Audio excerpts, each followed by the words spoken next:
નમસ્કાર, આપ નિહાળી રહ્યા છો કલમ સંઘર્ષ ન્યૂઝ. હું છું મેઘા અગ્રવાલ. જોઈએ સમાચાર વિગતવાર. અમદાવાદ દુષ્કર્મના આરોપીને પોલીસની ગોળી વાગી. અમદાવાદ દુષ્કર્મના આરોપીને પોલીસની ગોળી વાગી. પંચનામા દરમિયાન આરોપીએ ભાગવાનો પ્રયાસ કર્યો હતો. હેબતપુર વિસ્તારમાં આરોપીએ ભાગવાની કોશિશ કરી. પોલીસ પર હુમલો કરી ભાગવા ગયો.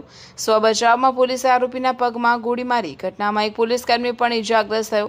આરોપી ધર્મસિંહને સારવાર માટે ખસેડાયો. આનંદનગર પોલીસે સમગ્ર મામલે વધુ તપાસ હાથ ધરી છે. एक बार माफ कर दो साहब, जिंदगी कभी मैं ऐसा काम नहीं करूंगा. एक बार खाली माफ कर दो साहब, जिंदगी में पहली बार कभी काम नहीं ऐसा करूंगा साहब. जिंदगी में एक बार खाली माफ कर दो साहब. माफ कर दो साहब, आगे से ऐसा नहीं करूंगा. एक बार माफ कर दो साहब, एक बार माफ कर दो साहब, आगे से ऐसा नहीं करूंगा साहब. मर गया, एक बार माफ कर दो साहब, एक बार माफ कर दो साहब. मर गया भगवान साहब, मर गया. एक बार माफ कर दो हमको साहब, एक बार माफ कर दो, एक बार माफ कर दो साहब, एक बार माफ कर दो हमको. आगे से ऐसा कभी नहीं करूंगा साहब. माफ कर दो, मर गया. माफ कर दो साहब, एक बार माफ कर दो, एक बार माफ कर दो साहब.